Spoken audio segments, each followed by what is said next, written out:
first house that you enter when you come down the street. And I'm standing where the drain field is going to be. All right, this is where all the liquids go for the septic tank. It's not installed yet, by the way. And then here are the actual septic tanks. That's 1350 gallons.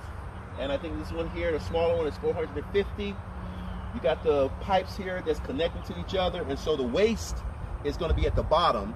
And then when it fills up, the fluids, they come into the drain field and they sink down into the ground and fertilize the ground and everything else. So that's just a little short thing. Oh, by the way, I want to show you what the drain fields look like before we get done. It's over here. And I also will show you guys when they install it. It's over here.